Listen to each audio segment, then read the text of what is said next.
அன்பர்கள் யாவருக்கும் இனிய காலை வணக்கம். அடியேன் நாகராஜன்.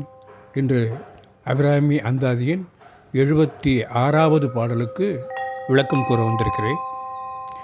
உலக வழக்கில் தம் தகுதிகளை பற்றி சொல்லும்போது தனக்கு மிக வேண்டியவர், அதுவும் உயர்ந்த நிலையில் இருப்பவர் யார், அவருக்கும் தனக்கும் எந்த தொடர்பு, எத்தனை நெருக்கமானது, அதனால் தாம் பெற்ற நன்மை என்ன என்று தம்பட்டம் அடித்து கொள்வது மனித இயல்பு. அதை சொல்லி மற்றவரை வியக்க மலைக்க வைப்பது இன்றும் நம் அன்றாட வாழ்வுகளில் காண்பது.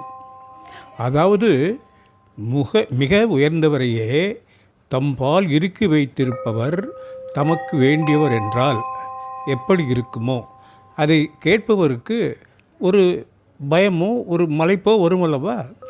அதைத்தான் இந்த பாடலிலே பட்டர் செய்திருக்கின்றார். இப்பொழுது பாடலை காண்போமா? குறித்தேன் மனதில் நின் கோலமெல்லாம் நின் குறிப்பு அறிந்து மறித்தேன் மரளி வருகின்ற நேர்வழி வண்டு கிண்டி வெறித்தேன் அவிழ் கொன்றை வேணிப்பிரான் ஒரு கூற்றை மெய்யில் பறித்தே குடிபுகுதும் பஞ்சபான பைரவியே. இந்த பாடலுக்கு வரி வாரியாக விளக்கத்தை பார்ப்போம். குறித்தேன் மனதில் நின் கோலமெல்லாம் என்று சொல்லும்போது எல்லா நேரங்களிலும் உன் திருவுருவங்களையே மனதில் நினைத்து கொண்டிருக்கிறேன் என்கிறார் பட்டர். நின் குறிப்பு அறிந்து நின் திருவருளை துணையாக கொண்டு, குறிப்பு அறிந்து, குறிப்பு என்று சொல்லும்போது அன்னை அகிலாண்டேஸ்வரி ஒவ்வொரு நிலையிலும் சாந்த சுரூபியாகவும் அகோரகாலியாகவும் அன்னையாகவும் பல்வேறு இடங்களில் பல்வேறு தோற்றங்களில் பல்வேறு நோக்கங்களுக்காக வழிபடுத்தியிருக்கிறாள். அப்படி வழிபடுத்தவளை அவள் எந்த அடிப்படையில் எந்த நோக்கில் அந்த உருவை கொண்டிருக்கிறாள் என்று மனதால் அறிந்து அதை மனதில் குறித்து கொண்டாராம் பட்டர். அப்படி என்றால் என்ன? எந்த நிலையில் நீ இருந்தாலும் உன்னை நான் அறிவேன் என்று சொல்லாமல் சொல்கிறார் பட்டர். மறித்தேன் மரளி வருகின்ற நேர்வழி. இங்கே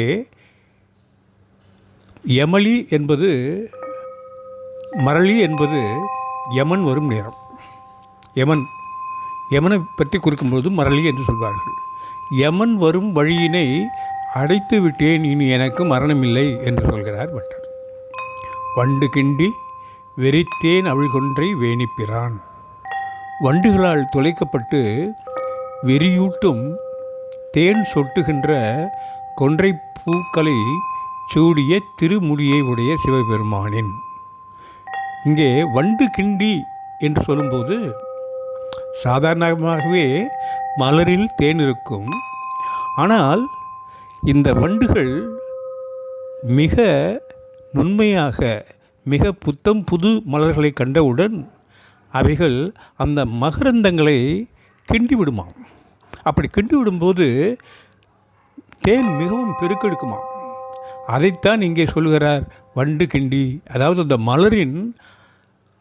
அந்த மலரின் இனிமையையும் மலரின் புதுமையையும் சொல்வதற்காக இங்கே வண்டு கிண்டி என்று அந்த தேன் சொட்டும் மலருக்கு ஒரு மேலும் ஒரு கூடுதல் பரிமாணத்தை அளிக்கிறார். திருமுடி ஒரு கூற்றை மெய்யில் பறித்தே குடிபுகுதும் என்று சொல்லும்போது இறைவனுடைய உடம்பிலே ஒரு பாகத்தை உன் உரிமையாக கொண்டு அங்கே குடிபுகுந்தாய். பஞ்சபான பைரவியே, 5 மலர்கலைகளை கொண்டு உலக நடப்பை எல்லாம் நடத்தும் அம்மையே. இந்த பாடலில் அழகே இதன் அருமையான அந்த அந்தாதி அழகுதான். சென்ற பாடலில் குறித்தவரே என்று பாடல் முடிந்தது.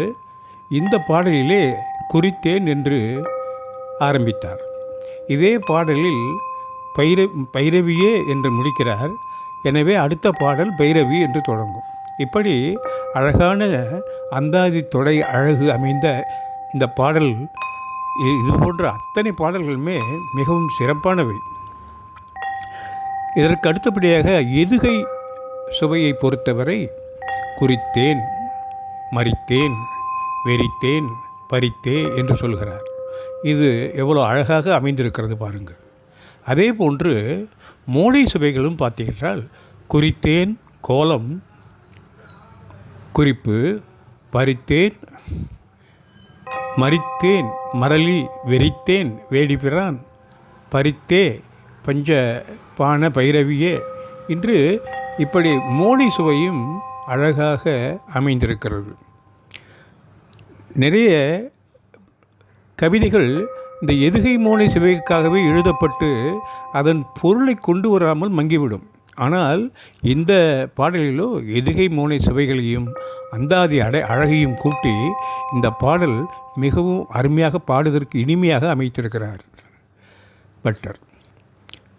இந்த பாடலில் குறிப்பிடும் பஞ்ச என்றால் 5 என்பதை அறிவோம். 5 என்றால் 5 பானங்கள், பஞ்ச பானங்கள், அம்புகள். யாவையவை? தாமரை, அசோகம், சூதகம், நவமல்லி, நீலோத்பவம் ஆகியவை ஆகும். இந்த மாதிரி இந்த மன்மத பானங்கள் மன்மதன் கை கொண்டவை.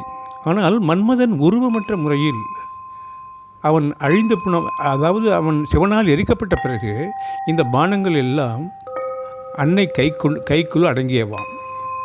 அன்னையே காமாட்சியாக அருள் புரிகிறாள்.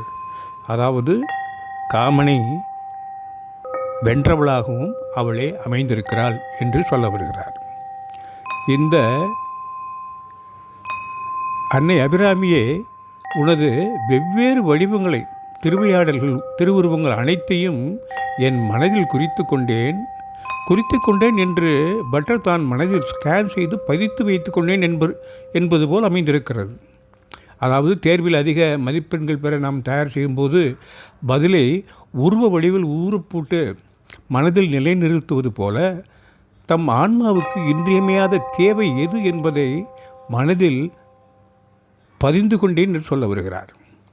அதனால் எனக்கு கிடைத்த உன் அருளின் துணை கொண்டு யமன் வரும் வழியில் என்னவென்று கண்டு கொண்டேன். அது மட்டுமல்ல, அவ்வழியினை அடைத்தும் விட்டேன்.